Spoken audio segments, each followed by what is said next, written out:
Download this code from codegive.com, link in the description below. Python Socket Flush, a comprehensive guide with code examples. In network programming with Python Socket module, understanding how data is sent and received is crucial for building reliable and efficient applications. One important concept is flushing the socket, which ensures that buffered data is actually transmitted over the network. This guide will delve deep into the concept of socket flushing, why it's necessary, and how to effectively use it in your Python socket programming. 1. Understanding sockets and buffering. At a fundamental level, a socket is an endpoint of a two-way communication link between two programs running on the network. In Python, the socket module provides the necessary tools to create and manage these sockets. When you use socket.send, or socket.sendall, to send data, the data might not be immediately transmitted to the other end. Instead, it can be temporarily stored in a buffer, a temporary storage area. This buffering is a common optimization strategy used by operating systems and network devices to improve efficiency.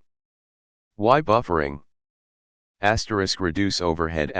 Sending many small packets of data individually can introduce significant overhead due to the headers and control information added to each packet. Buffering allows the system to aggregate smaller chunks of data into larger packets, reducing this overhead. Improved throughput. Network devices like routers and switches can process larger packets more efficiently than smaller ones. Buffering allows for better utilization of network resources.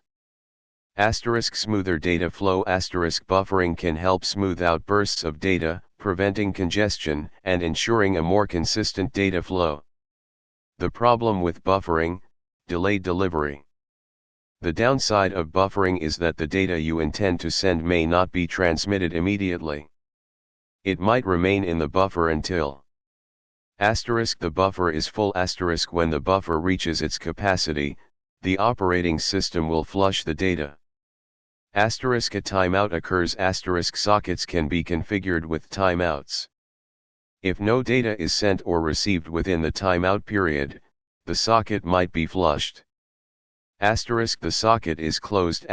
Closing a socket typically forces any remaining data in the buffer to be sent. The importance of flushing: ensuring timely delivery. In many scenarios, you need to ensure that data is sent promptly, regardless of whether the buffer is full or not. For example, real-time applications. Applications like chat servers, online games, or financial trading systems require minimal latency and timely delivery of data. Control applications. Applications controlling hardware devices need to send commands immediately to ensure the desired action occurs without delay. Interactive applications. Applications where the user expects immediate feedback from the server after performing an action. In these cases, relying solely on the system's buffering mechanism might not be sufficient. You need a way to explicitly flush the socket, forcing the data to be sent immediately. 2. The concept of flushing in sockets. The term flushing in the context of sockets refers to the act of forcing the operating system to transmit any data currently stored in the socket's send buffer. Essentially, you're telling the system, send this data now. 3. Flushing a socket in Python: how to, and why it's tricky. Unfortunately, the Python socket module does not have a direct flush method similar to flush in file IO.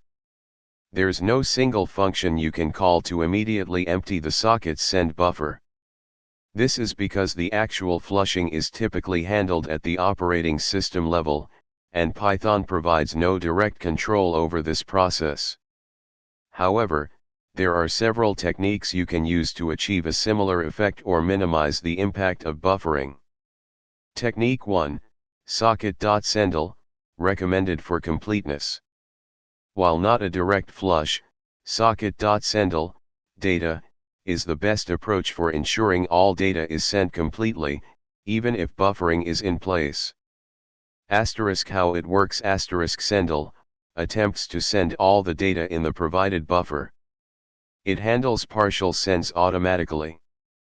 If the socket is busy or congested, it will continue to retry sending until all data is sent or an error occurs. Why it's important *send can return having sent only a portion of the data.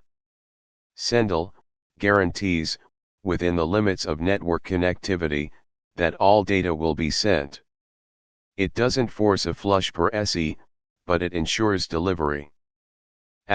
Code example Technique 2, small packets and TCP_node lay, potentially harmful. This technique is not generally recommended unless you have a very specific need for immediate delivery and understand the trade-offs.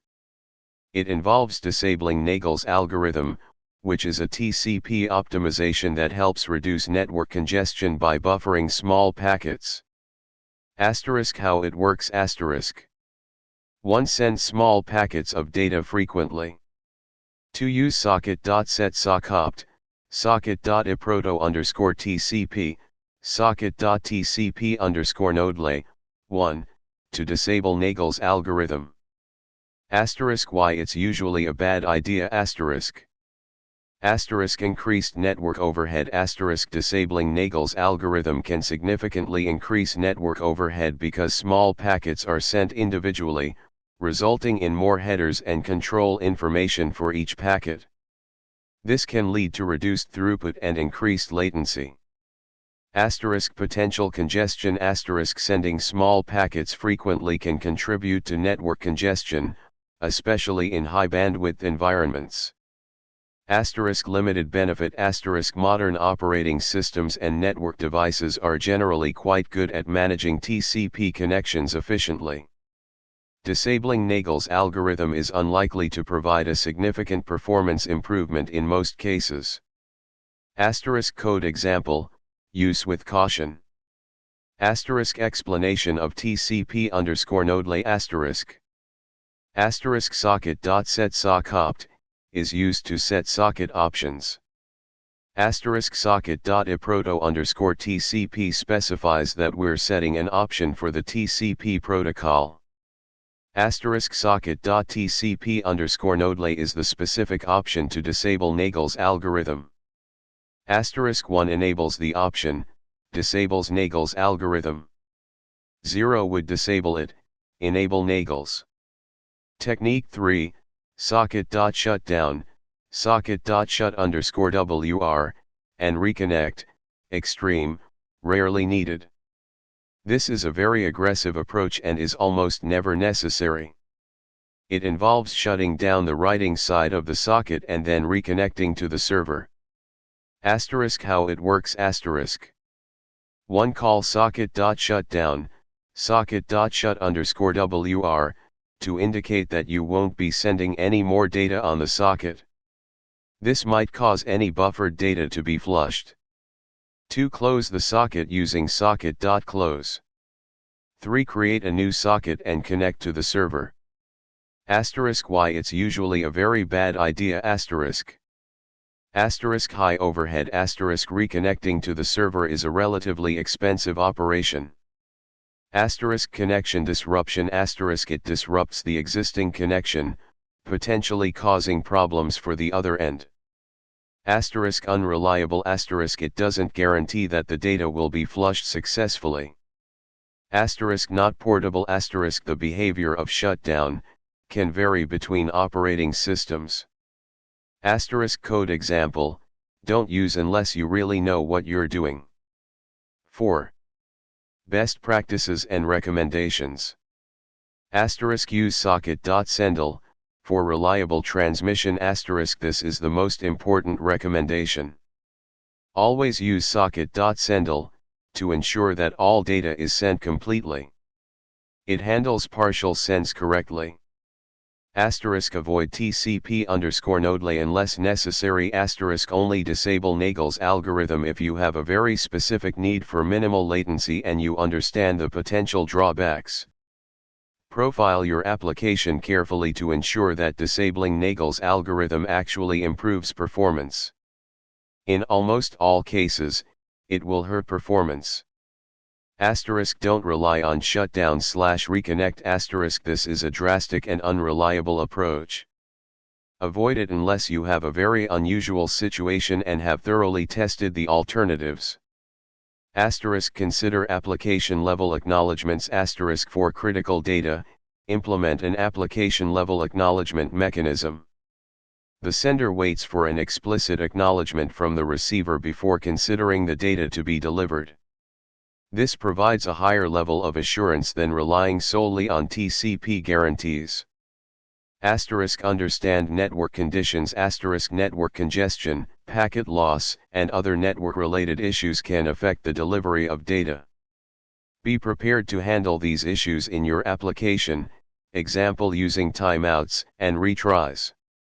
Profiling and testing. Always profile your application under realistic network conditions to identify any potential performance bottlenecks. Thoroughly test your application to ensure that it behaves correctly in various scenarios. Use higher level libraries. If appropriate for more complex network applications, consider using higher level libraries like Asyncio or frameworks like Twisted. These libraries often provide abstractions that can simplify network programming and improve performance.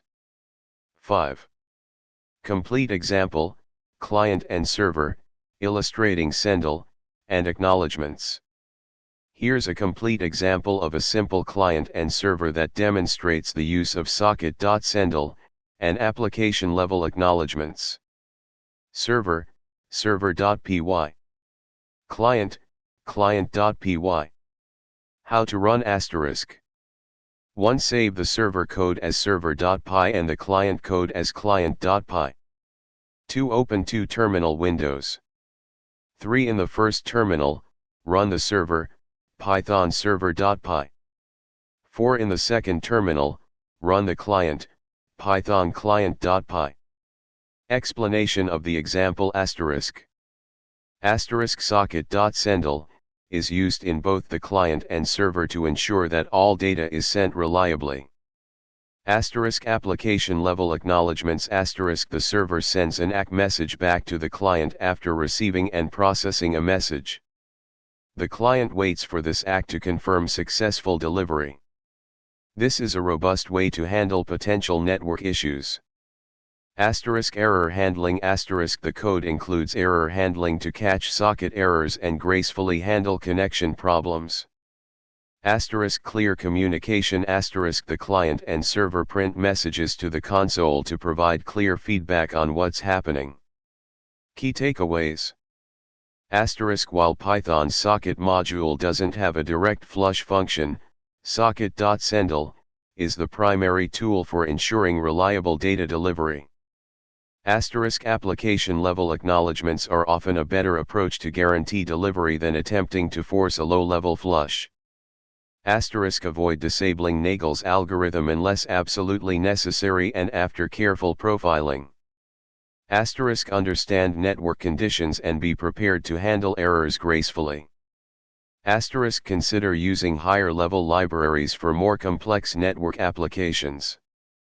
This comprehensive guide should provide you with a solid understanding of socket flushing concepts and techniques in Python.